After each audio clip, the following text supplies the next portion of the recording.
بسم اللہ الرحمن الرحیم۔ السلام علیکم، ویلکم ٹو ماہم کہانی۔ پلیز ناول کو لائک کر دیجیے، اگر آپ نے ابھی تک چینل کو سبسکرائب نہیں کیا تو سبسکرائب کر دیجیے۔ چلتے ہیں ناول کی طرف۔ وہ اس کا اپنا تھا، اس کی جان عزیز بہن کا بیٹا۔ وہ کیسے اس سے نفرت کرتا۔ وہ بھلے ہاسپٹل اس کے پاس نہیں گیا تھا، لیکن ساری رات اس کی فکر میں جاگتا ضرور رہا تھا۔ اتنی فکر ہو رہی ہے تو جا کر خود دیکھ آئیں۔ چادر طے کرتے ہوئے اس نے بھی سنجیدگی سے کہا، پلیز حیات بتاؤ نا وہ کیسا ہے۔ ٹھیک ہے شامیر، لیکن کب تک رہے گا یہ میں نہیں جانتی۔ کیا مطلب؟ پیشانی پر بل ڈالے اس نے استفسار کیا، جس پر حیات نے اسفندیار کی رات کی گئی حرکت اسے بتا دی، جسے سن کر شامیر کی فکر مندی مزید بڑھ گئی، اور اس کے ساتھ ساتھ باہر کھڑی آئزل کی بھی۔ شامیر بس ختم کریں یہ تلخیاں، میں بھی یہی چاہتا ہوں، لیکن جانتا ہوں اسفندیار آئزل کو اتنی آسانی سے نہیں چھوڑے گا۔ میں علیحدگی کی بات نہیں کر رہی، اس مسئلے کا حل علیحدگی کے علاوہ اور کیا ہو سکتا ہے حیات؟ علیحدگی کا فیصلہ آپ کا ہے شامیر، ایک بار آئزل سے بھی تو پوچھیں وہ کیا چاہتی ہے۔ کیا پتہ وہ اسفندیار کو معاف کر دینا چاہتی ہو، اس کے ساتھ رہنا چاہتی ہو۔ لہجے میں نرمی رکھ کر اس نے شامیر کو سمجھانے کی کوشش کی۔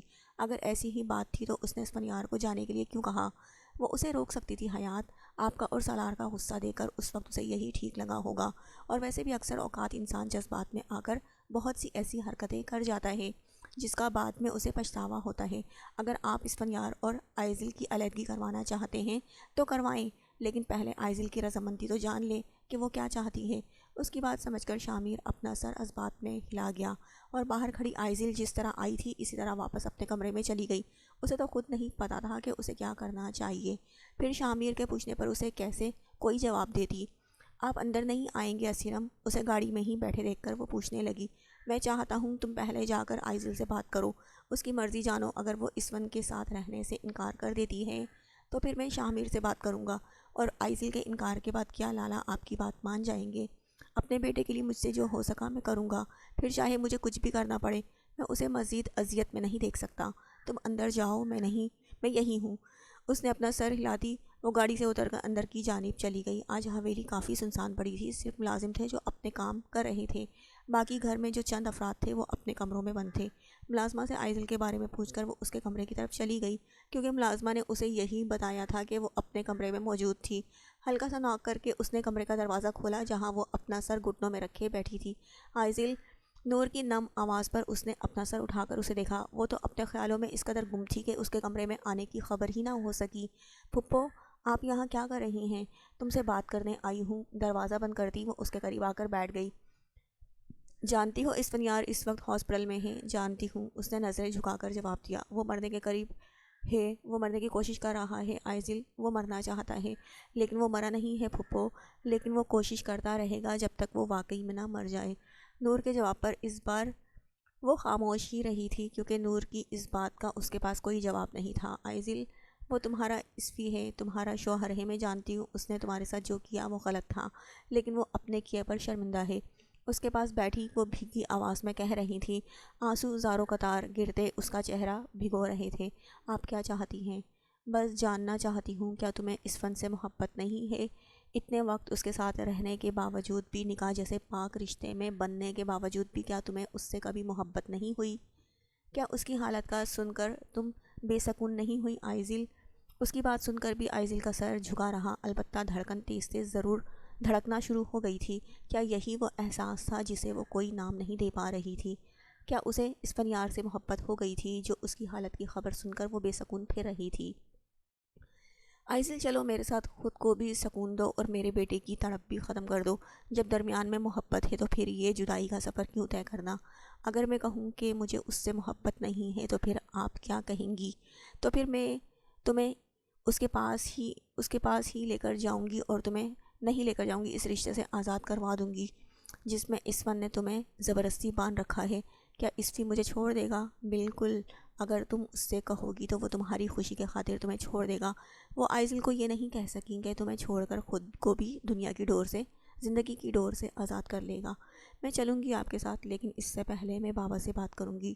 اپنی جگہ سے اٹھ کر وہ باہر نکل کر شاہمیر کے کمرے کی طرف چلی گئی۔ بابا! کمرے میں داخل ہو کر اس نے لیٹے ہوئے شاہمیر کو پکارا، جو اس کی پکار سنتے ہی آنکھوں سے بازو ہٹا کر اسے دیکھنے لگا۔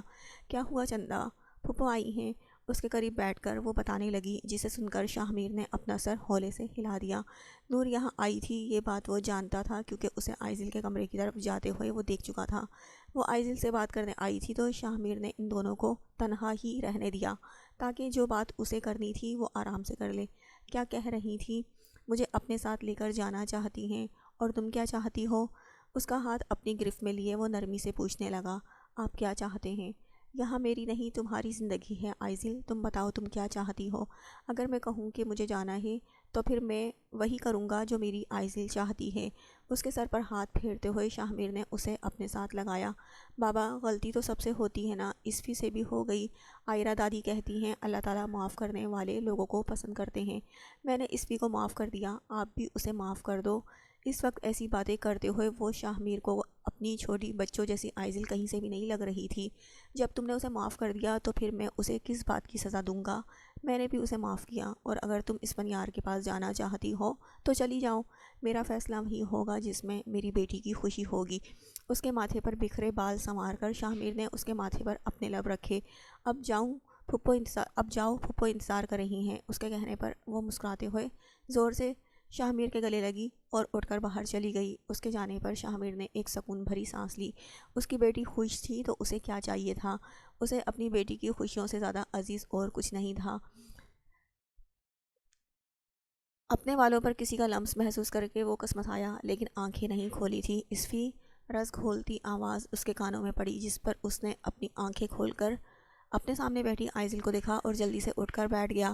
تم یہاں پر ہو تو سچ میں یہاں پر ہو؟ اس کے نرم گالوں کو چھوتے ہوئے وہ یقین دہانی کرنا چاہ رہا تھا کہ اس کے سامنے بیٹھی لڑکی حقیقت ہے، نہ کہ اس کا وہم۔ ہاں میں سچ میں ہوں، اس کے ہاتھ پر اپنا نرم ہاتھ رکھتی وہ دھیمے سے کہنے لگی، جسے سنتے ہی وہ اسفندیار نے اسے شدت سے اپنے سینے سے لگا لیا۔ مجھے درد ہو رہا ہے۔ اس کی سخت پکڑ پر وہ مچلی، لیکن آج اس نے آئزل کو خود سے دور نہیں کیا تھا۔ اب تو وہ مرتے دم تک اسے خود سے دور نہیں کرتا۔ تم یہاں کیوں آئی ہو آئزل؟ اسے اپنے سینے سے لگائے وہ پوچھنے لگا۔ کیونکہ مجھے تم سے محبت ہے اسفندیار خان۔ اس کے لبوں سے اقرار سنتے ہی اسفندیار نے اپنی بھیگی آنکھیں بند کر کے اسے مزید شدت سے خود سے لگا لیا۔ ایسا لگ رہا تھا آئزل نے اقرار نہیں کیا بلکہ اس کے اندر نئی جان ڈال دی ہے۔ پلیز مجھ سے دور مت جانا آئزل، میں نہیں رہ سکتا تمہارے بغیر۔ تم مجھے میری غلطی کی سزا دینا چاہتی ہو تو ضرور دو، مجھے تھپڑ مار لو، گالیاں دے دو، لیکن پلیز اب مجھ سے دور مت جانا۔ اس کے بالوں پر اپنے لب رکھتے ہوئے وہ بھیگی آواز میں کہہ رہا تھا، میں بہت بے سکون تھا آئزل، اب سے نہیں بلکہ تب سے جب سے تمہارے ساتھ غلط کرنے کی کوشش کی تھی، لیکن آج تم نے مجھے سکون دے دیا، تھینک یو۔ اسے اپنے سینے سے لگائے وہ اپنی ہر تڑپ اس کے ساتھ بانٹ رہا تھا جو اس نے گزرے سالوں میں سہی تھی۔ آج آئزل سے وہ ہر بات کہہ رہا تھا جو اس نے کسی کے سامنے نہیں کہی تھی۔ وہ پرسکون ہو گیا تھا کیونکہ اس کا سکون اب اس کے پاس تھا۔ اربان نہیں آیا تمہارے ساتھ؟ اس کا مکمل چیک اپ کرتے ہوئے سارا نے سنجیدگی سے اس کی طرف دیکھتے ہوئے پوچھا۔ نہیں، میں ڈرائیور کے ساتھ آئی تھی، اربان نے کہا تھا وہ یہیں آ جائیں گے۔ اور کب تک آئے گا؟ میں نہیں جانتی، میں نے کال کی تھی لیکن انہوں نے اٹھائی ہی نہیں۔ آپ بتائیں سب ٹھیک ہے نا؟ سارا کی طرف دیکھتے ہوئے اس نے بے چینی سے پوچھا۔ ان کا یکدم سنجیدہ ہوتا انداز اسے کچھ غلط ہونے کا احساس دلا رہا تھا۔ میرال، تمہاری پریگننسی بہت زیادہ کریٹیکل ہے، تمہارے بیبی کی گروتھ بھی بہت سلو ہے، ابھی تمہاری پریگننسی کو زیادہ وقت نہیں ہوا ہے، میں تمہیں یہی مشورہ دوں گی کہ تم ابارٹ کروا لو۔ ان کے کہے الفاظ سے میرال کو اپنے دل کی دھڑکنیں رکتی محسوس ہو رہی تھی۔ ابھی تو اس نے ٹھیک سے اس ننھی جان کو محسوس بھی نہیں کیا تھا اور اسے ختم کرنے کی بات کی جا رہی تھی۔ میں ایسا کچھ نہیں کروں گی، اس نے گہرا سانس لیتے ہوئے خود کو پرسکون کیا، لیکن پھر بھی اب اس جگہ پر اسے سکون نہیں مل رہا تھا بلکہ گھٹن کا احساس ہو رہا تھا۔ پھر میں اربان سے بات کروں گی اور مجھے یقین ہے وہ میری بات ضرور سمجھے گا۔ تم بھی سمجھو، آگے جا کر تمہارے لیے بہت مشکلیں پیدا ہو سکتی ہیں، تمہارے بیبی کی گروتھ بہت زیادہ سلو ہے۔ میرال، پتہ نہیں وہ سروائیو کر بھی پائے گا یا نہیں، اور اس سب میں تمہاری جان بھی جا سکتی ہے۔ سارا آنٹی، آپ اربان سے کچھ نہیں کہیں گی؟ اربان میرے لیے میرے بیٹے جیسا ہے اور میں کوئی ایسا کام نہیں کروں گی جو اس کی زندگی پر اثر چھوڑے۔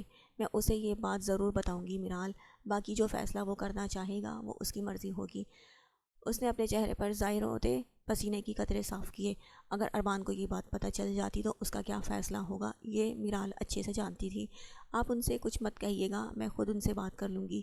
ہو سکتا ہے تمہیں میری باتیں بری لگ رہی ہوں، لیکن ابھی بھی بہتر یہی ہوگا، ابھی یہی بہتر ہوگا، یہ پریگننسی تمہارے لیے جان لیوا ثابت ہو سکتی ہے، اسی لیے جو فیصلہ کرنا ہو سوچ سمجھ کر کرنا۔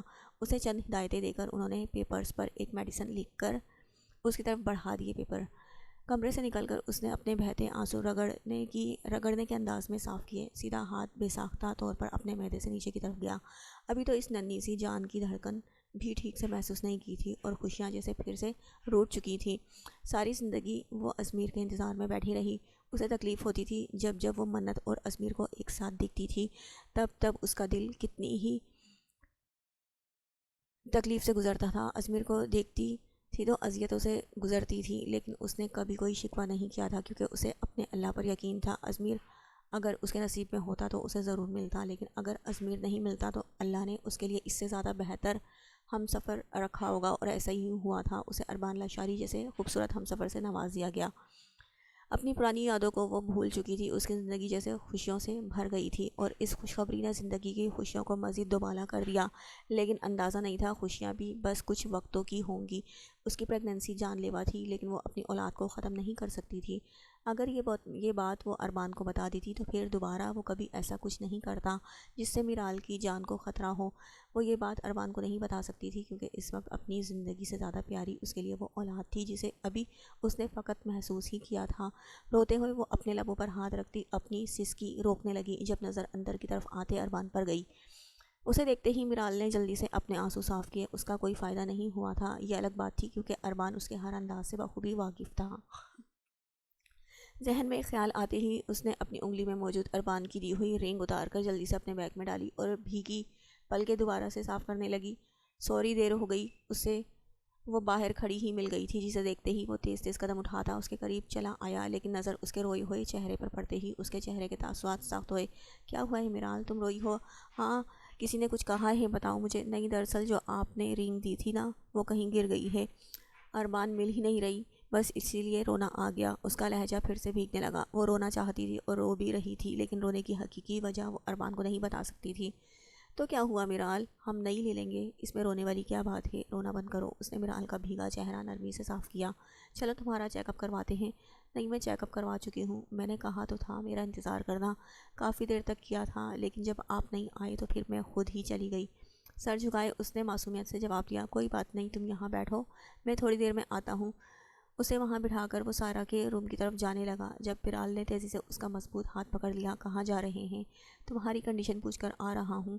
تو میں بتا دوں گی نا، مجھے بھوک لگ رہی ہے، کھانا کھلائیں، میں گاڑی میں آپ کو ساری باتیں بتا دوں گی۔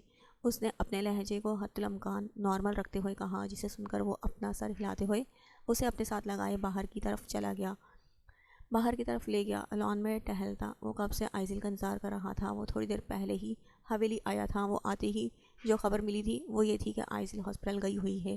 یہ خبر سن کر اسے اچھا خاصا غصہ آیا تھا، جسے وہ بس ضبط کر کے رہ گیا، کیونکہ حالات کیسے بھی ہوں وہ کبھی آئزل پر غصہ نہیں کرتا تھا۔ اس کی نگاہ اندر کی طرف آتی آئزل پر گئی، جسے دیکھتے ہی وہ مضبوط قدم اٹھاتا اس کے قریب چلا آیا۔ کہاں گئی تھی تم؟ اس کا لہجہ ہمیشہ کی طرح نارمل تھا، لیکن پھر بھی آئزل کو وہ سخت محسوس ہو رہا تھا۔ ہاسپٹل۔ نظریں جھکائے ایک لفظی اس نے جواب دیا تھا۔ کس کی اجازت سے؟ اس نے پوچھا۔ آئزل سے تھا، لیکن اس کا جواب وہاں پر آتے شامر نے دیا تھا۔ میری اجازت سے گئی تھی۔ آئزل کو اندر جانے کا اشارہ کر کے وہ سالار کی طرف متوجہ ہوا، جو سوالیہ نظروں سے اسے دیکھ رہا تھا۔ کیوں بھیجا آپ نے اسے وہاں؟ کیونکہ آئزل کی خوشی اسی میں تھی۔ لیکن بابا سائیں، یہ غلط ہے، آئزل کو اس فنیار سے زیادہ اچھا لڑکا مل سکتا ہے، وہ آئزل کے لائق نہیں ہے، وہ آئزل کے لائق نہیں ہے، لیکن اس کی خوشی اس فنیار ہی میں ہے۔ تمہاری اور جنت کی شادی کے لیے میں راضی نہیں تھا، پر مجھے ہونا پڑا تمہاری خوشی کے لیے، اور اب بھی مجھے راضی ہونا ہے اپنی بیٹی کی خوشی کے لیے۔ ہاتھ میں پکڑا فون اس نے سالار کی طرف بڑھایا۔ تمہارا فون بج رہا تھا، اس فنیار کی کئی بار کالز آ چکی ہیں، اس سے بات کرو، اور آج اپنے دل میں موجود اس نفرت کو باہر نکال پھینکو اور دل سے اپنی بہن کی شادی کی تیاریاں کرو۔ اسے نرمی سے سمجھاتے ہوئے اس نے سالار کا شانہ تھپتھپایا اور واپس اندر کی طرف چلا گیا۔ اس کے جانے کے بعد سالار نے اپنے ہاتھ میں پکڑے فون کو دیکھا جہاں اس فنیار کی کال پھر سے آ رہی تھی۔ گہرا سانس لے کر اس نے کال پک کر کے فون اپنے کانوں سے لگایا۔ ہیلو، ویسے خیریت تو تمہیں میری پوچھنی چاہیے، پر میں خود ہی پوچھ لیتا ہوں، بتاؤ کیسے ہو؟ اس فنیار کا خوشباش آواز اس کی خوشباش آواز اس کے کانوں سے ٹکرائی۔ ظاہر سی بات تھی اس نے خوشی ہونا تھا، جو چاہا تھا اسے پا جو لیا تھا۔ کیا کام ہے اس فنیار؟ سب راضی ہو گئے، ایک تم ہو جو مجھ سے ناراض پھر رہے ہو۔ سوچا تمہیں بھی منا لوں۔ مجھے منا کر کیا کرنا ہے؟ میری بہن چاہیے تھی، وہ تمہارے ساتھ کے لیے راضی ہو گئی ہے۔ بالکل، لیکن تم بھی تو میرے لیے خاص ہو، کبھی ہم دوست ہوا کرتے تھے اور اپنے اس ٹوٹے رشتے کو میں دوبارہ سے جوڑنا چاہتا ہوں، معاف کر دینا یار۔ اس نے سالار سے منت بھرے لہجے میں کہا۔ جب آئزل راضی ہو گئی ہے تو پھر میں نے ناراض ہو کر کیا کر لینا ہے؟ ہو گیا میں بھی راضی، کر دیا معاف، لیکن اگر آج کے بعد کبھی میری بہن کو کوئی تکلیف دی تو بنا پھپھو کا سوچے تیرا قتل اپنے ہاتھوں سے کر دوں گا۔ اب ایسا کچھ نہیں ہوگا کیونکہ آئزل کو کوئی نقصان پہنچانے سے پہلے میں خود مرنا پسند کروں گا۔ اس فنیار کی بات سنتے ہی اس نے اپنی آنکھیں مون لیں۔ اس فنیار ہی آئزل کا نصیب تھا، اور اگر آئزل اس سب سے خوش تھی تو پھر وہ کیوں ناخوش ہوتا؟ تمہارے بیبی کی گروتھ بہت زیادہ سلو ہے میرال، پتہ نہیں وہ سروائیو کر بھی پائے گا یا نہیں، اور اس سب میں تمہاری جان بھی جا سکتی ہے۔ اس نے حیرت سے اپنے سامنے چلتے منظر کو دیکھا جہاں ہاسپٹل کے روم میں سارا کے ساتھ ایک لڑکی بیٹھی ہوئی تھی۔ وہ غور سے اس لڑکی کو دیکھنے لگی، جسے غور سے دیکھتے ہی وہ حیرت زدہ رہ گئی کیونکہ وہ تو خود وہی تھی۔ اس نے آنکھیں زور سے میچ کر کھولی اور نیا منظر دکھائی دینے لگا۔ جہاں کھڑی وہ اپنے لبوں پر ہاتھ رکھے رو رہی تھی۔ خود کو روتے دیکھ کر اس نے اپنی رکتی سانسوں کے باعث سینے پر ہاتھ رکھا جب نیا منظر اس کی آنکھوں کے سامنے چلنے لگا۔ مہرینہ بیگم کے ہاتھ میں ایک چھوٹا سا وجود تھا اور سامنے کھڑی ڈاکٹر اربان سے کچھ کہہ رہی تھی۔ چھوٹے چھوٹے قدم اٹھاتی وہ ان کے قریب آ کر ان کی گفتگو سننے لگی۔ میری بیوی کیسی ہے ڈاکٹر؟ اس نے اربان کو بے تابی سے کہتے ہوئے سنا، ساتھ ہی حیران بھی ہوئی۔ وہ اس کے پاس ہی تو کھڑی تھی، پھر وہ کیوں ڈاکٹر سے اس کے متعلق پوچھ رہا تھا؟ وہ اسے کیوں نہیں دیکھ رہا تھا؟ I am sorry mister Lashari, she is no more. Doctor کے الفاظ سنتے ہی وہ اپنی جگہ منجمد ہو کر رہ گئی۔ کیا وہ مر گئی تھی؟ اس نے اربان کی طرف دیکھا جو بھیگی آنکھوں سے وہیں زمین پر بیٹھتا جا رہا تھا۔ اربان، میں زندہ ہوں، میں یہاں ہوں، دیکھیں مجھے۔ اس نے چیختے ہوئے اربان کو پکارا، لیکن وہ اسے نہیں سن رہا تھا۔ آخری چیز جو اس نے دیکھی تھی وہ تھا اربان کا زمین پر گرتا وجود۔ آخری چیز جو اس نے سنی تھی وہ تھی اربان کی چیخ، میرال۔ ہاسپٹل کی خاموشی میں اربان لاشاری کی دردناک چیخیں گونجی۔ وہ جھٹکے سے اٹھ کر بیٹھی، تنفس بگڑا تھا تو چہرہ پسینے کے قطروں سے بھیگا چلا گیا۔ میرال، کیا ہوا ہے؟ اسے گہرے گہرے سانس لیتے دیکھ کر وہ اپنی نیند سے بجھل آنکھیں کھولتا پریشانی سے اٹھا، جس پر میرال فوراً اس کے برہنہ سینے سے جا لگی۔ میرال، سب ٹھیک ہے نا؟ کہیں درد ہو رہا ہے تو مجھے بتاؤں۔ اس کی طرف سے کوئی جواب نہ ملنے پر وہ اس کی کمر سہلاتے ہوئے اسے ریلیکس کرنے لگا۔ شاید اس نے کوئی برا خواب دیکھا تھا، اس کی حالت دیکھ کر وہ یہی اندازہ لگا پایا۔ میرال، تم ٹھیک ہو نا؟ میں ٹھیک ہوں اربان، بس تھوڑا ڈر گئی تھی، اس کے سینے سے لگی۔ وہ روندے لہجے میں کہہ رہی تھی۔ موت کا خوف تو ہر انسان کے دل میں ہوتا ہے، اس کے دل میں بھی تھا، لیکن اولاد جیسی نعمت کے آگے سب چیزیں بے معنی لگتی ہیں۔ کس چیز سے ڈر گئی تھی؟ پتہ نہیں۔ کچھ بھی نہیں ہوا، میں ہوں نا تمہارے ساتھ، ڈرنے کی کوئی ضرورت نہیں ہے۔ اس کی کمر سہلاتے ہوئے وہ نرم لہجے میں کہنے لگا، جس پر وہ واقعی پرسکون ہو گئی تھی۔ ایک یہی بات تو اسے سکون دے رہی تھی کہ اربان اس کے ساتھ تھا۔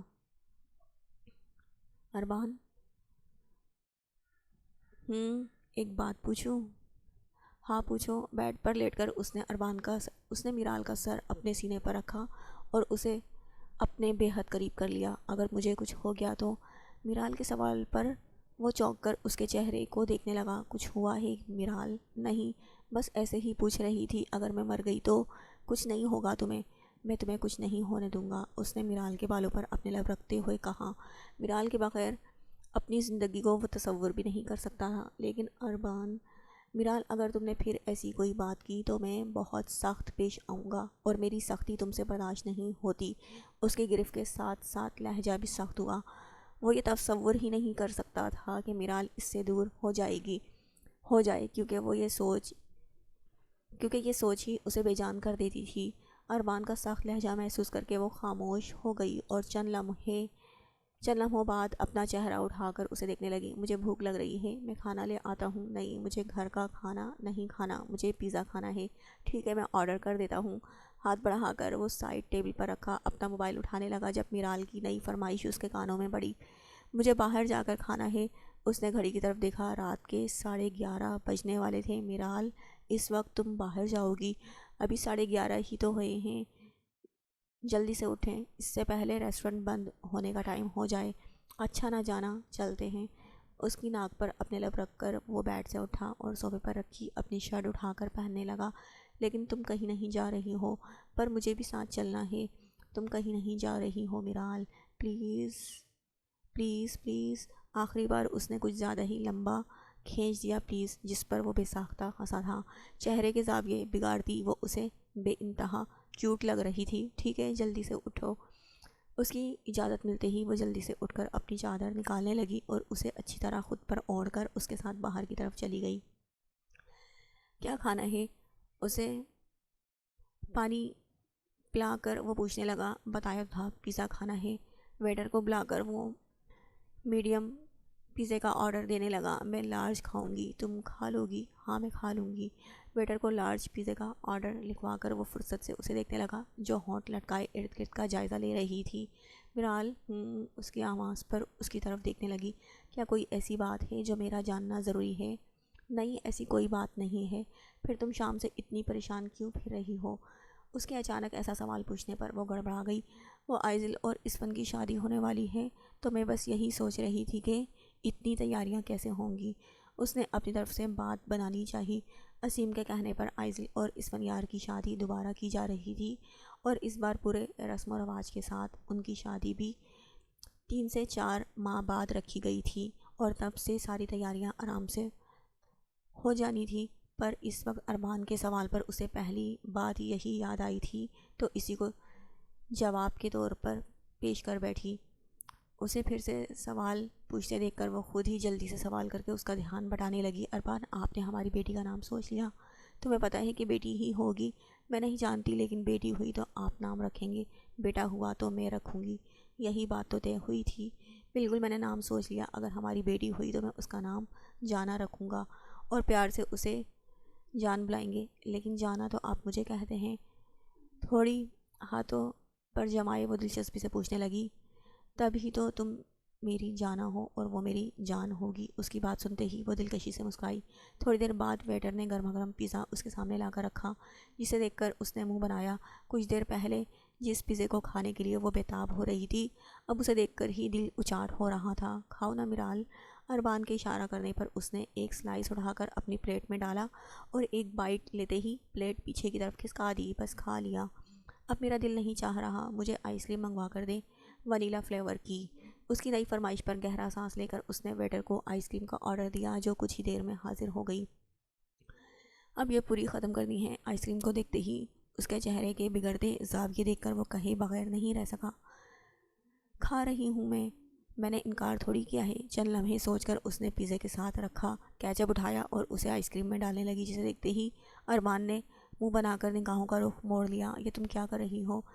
اس کی بات کا جواب دیے بنا وہ آئس کریم اچھے سے مکس کر کے کھانے لگی، اور چہرے پر تاثرات ایسے ڈرائی جیسے وہ کتنی لذیذ چیز کھا رہی ہو، اور اسے دیکھ کر اربان کا دل چاہ رہا تھا اس کے ہاتھ سے یہ آئس کریم لے کر دور پھینک دے۔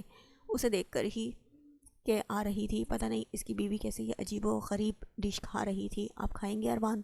نہیں بہت شکریہ، تم ہی کھاؤ۔ اس کے انکار پر وہ کندھے اچکاتی اپنی آئس کریم کھانے لگی، اور اربان بس یہ انتظار کرتا رہ گیا کہ یہ چیز کب ختم ہو اور کب وہ میرال کو یہاں سے لے کر جائے۔ 4 ماہ بعد ازمیر کے ساتھ شاپنگ مال میں گھومتے ہوئے اس کی نگاہ ٹوائے شاپ پر رکھے ڈسپلے پر نظر آتے ٹیڈی بیئر پر گئی۔ لائٹ پنک کلر کا وہ ٹیڈی بیئر اسے دیکھتے ہی کافی پسند آیا تھا۔ اب یہاں کیوں رک گئی؟ اسے ایک جگہ پر رکے دیکھ کر ازمیر نے منہ بنا کر پوچھا۔ پہلے ہی وہ اس کے ساتھ آنے پر بے حد خفا تھا۔ ڈاکٹر نے اسے آرام کرنے کے لیے کہا تھا، لیکن منت شاہ کبھی ازمیر شاہ کی بات مان لے ہو ہی نہیں سکتا تھا۔ اس کے منع کرنے کے باوجود بھی وہ زبردستی اس کے ساتھ آ گئی۔ کچھ ساحر اور ماہر نے بھی اس کا خاصا ساتھ دیا تھا، جس کے باعث ازمیر کو اسے اپنے ساتھ لے کر آنا ہی پڑا۔ آئزل اور اسفنیار کی شادی کے دن قریب آ رہے تھے، اور ایسے میں اپنی حالت کی پرواہ کیے بنا وہ ہر کام میں بڑھ چڑھ کر حصہ لے رہی تھی۔ خود وہ آرام سے سارا دن گھومتی رہتی، اور ازمیر بس اس کی فکر میں ہلکان ہوتا رہتا۔ اس کا آخری مہینہ چل رہا تھا، لیکن مجال تھی جو وہ لڑکی سکون سے بیٹھ جاتی۔ آرام کرنے کے بجائے اسے باہر کی ہوا کھانا زیادہ پسند تھا۔ یہ الگ بات تھی کہ ازمیر اسے گھر سے باہر بہت کم لے کر جاتا تھا۔ اس وقت بھی اس کی کافی ضد کرنے پر ازمیر اسے مال شاپنگ کروانے کے لیے لایا تھا، کیونکہ شادی کی اپنی ساری تیاری وہ خود کرنا چاہتی تھی۔ یہ الگ بات تھی کہ ازمیر اس کی ہر حرکت سے واقف تھا۔ شاپنگ تو بس ایک بہانہ تھی، اصل مقصد تو باہر گھومنا تھا۔ اس کی پریگننسی کے دوران وہ اسے باہر بہت کم لے کر جاتا تھا، اور جب بھی لے کر جاتا تھا گاڑی نہایت ہی احتیاط سے چلاتا تھا، اور اس بار تو اسے گاڑی کچھ زیادہ ہی احتیاط سے چلائی تھی۔ گاؤں سے شہر کا راستہ جو بآسانی 3 سے 4 گھنٹے میں طے ہو جاتا تھا، وہ ازمیر نے 4.5 گھنٹے میں طے کیا تھا۔ اوپر سے اس سفر کے دوران ہر 30 سے 40 منٹ بعد گاڑی روک کر وہ اس کی بھوک کا خیال کر کے اسے کسی نہ کسی ریسٹورنٹ میں لے کر بیٹھ جاتا، اور یہ سب دیکھتے ہوئے منت بس سوچ کر رہ جاتی کہ اس کی فکر پر خوش ہو یا غصہ کرے۔ ازمیر دیکھے نا، وہ ٹیڈی کتنا پیارا ہے، اپنے ڈسپلے میں رکھے ٹیڈی بیئر کی جانب اشارہ، اس نے ڈسپلے میں رکھے ٹیڈی بیئر کی طرف اشارہ کرتے ہوئے کہا، تم کیا اس ٹیڈی سے کھیلو گی؟ ویسے منت، تمہاری یہ عمر ان چیزوں سے کھیلنے کی نہیں ہے، میں اپنے لیے نہیں خرید رہی، آپ کی بیٹی کے لیے خریدنا ہے۔ خریدنا تو اپنے لیے ہی تھا، لیکن اگر الزام ازمیر کی بیٹی پر ڈال دیا جاتا تو اس نے بنا کسی بحث کے وہ ٹیڈی بیئر لا دینا تھا۔ اس کی بیٹی ہونی تھی یا بیٹا، یہ تو اب تک پتہ نہیں چلا تھا، نہ ہی ازمیر نے کبھی جاننا چاہا، کیونکہ اس کا خیال تھا وقت آنے پر جب اسے اس بارے میں پتہ چلے گا تو اس کی خوشی ہی مختلف ہوگی۔ لیکن اتنا یقین اسے ضرور تھا کہ اس کی بیٹی ہی ہوگی، جس کا وہ نام بھی سوچ چکا تھا، ضروا شاہ۔ جب میری بیٹی اس دنیا میں آئے گی نا منت، تب میں خود اس کے لیے یہ سب خرید لوں گا، لیکن مجھے تو چاہیے نا، بیٹی جب اس دنیا میں آئے گی تب اسے دلا دیجیے گا، ابھی تو مجھے دلا دیں۔ دیکھا، تمہیں خود اپنے لیے چاہیے تھا اور الزام میری بیٹی پر لگا رہی ہو۔ ازمیر، چھوڑو اسے اور جلدی سے چلو، رات ہونے سے پہلے ہمیں حویلی جانا ہے۔ جس طرح آپ گاڑی چلاتے ہیں، حویلی پہنچتے پہنچتے رات ہو ہی جائے گی۔ اس کے ساتھ چلتے ہوئے دھیمے دھیمے قدم اٹھاتی وہ خفگی بھرے انداز میں کہہ رہی تھی، موڈ تو خراب ہونا ہی تھا۔ ازمیر نے اس کی خواہش جو پوری نہ کی تھی، میرب اگلی بار جب شہروز کا سامان آرڈر کرو تو میرے لیے بھی منگوا دینا۔ اس کے واش روم سے نکلتے ہی المیر نے گہری نظروں سے اس کے اوپر سے نیچے تک جائزہ لیتے ہوئے کہا، جو گیلے بالوں کے ساتھ لائٹ بلو کلر کا سوٹ پہنے بری طرح المیر شاہ کے جذبات بہکا رہی تھی۔ کیا چاہیے آپ کو؟ بھیگے بالوں کو سلجھاتے ہوئے وہ اس کی طرف دیکھتی پوچھنے لگی، جو اس کے سوال پر اپنی جگہ سے اٹھ کر اس کے قریب آیا اور شرٹ کا کالر موڑ کر مسکراتے ہوئے اس کا کیا کارنامہ دکھانے لگا۔ کل رات ایک فیمیل مچھر کو میرے دل پر زیادہ ہی شدت سے پیار آ گیا تھا، اور وہ اس کا یہ حال کر کے چلی گئی۔ بس اس کا علاج ہی چاہیے تھا مجھے۔ اپنی کی گئی حرکت پر وہ شرمندہ ہوتی نظریں جھکا گئی۔ سوری، غلطی سے ہو گیا۔ تمہیں سوری کرنے کی کوئی ضرورت نہیں ہے، پورا کا پورا المیر شاہ تمہارا ہے۔ میں تو بس یہ بتانا چاہ رہا تھا، اگر تمہیں لو بائٹ دینے ہی ہیں تو ایسی جگہ دو جہاں کسی کی نظر نہ پڑ سکے، ورنہ لوگ دیکھ کر کیا سوچیں گے۔ میری بیوی کتنی رومانٹک ہے۔ اس کے کہنے پر میرب نے مصنوعی خفگی سے اس کے بازو پر مکہ رسید کیا، جس پر ہنستے ہوئے اس نے میرب کو اپنے سینے سے لگا لیا، اور اس کے سینے سے لگی میرب دل میں اپنی کی گئی حرکت پر شرمندہ ہو کر رہ گئی۔ شاید واقعی اس نے اپنے پیار میں تھوڑی شدت دکھا دی تھی۔ المیر کی گردن کا یہ دل اسے واقعی بہت پسند تھا، اور کل رات اس نے جی بھر کر اس چیز کا اظہار بھی کیا تھا، اور نتیجہ اب اس کے سامنے تھا۔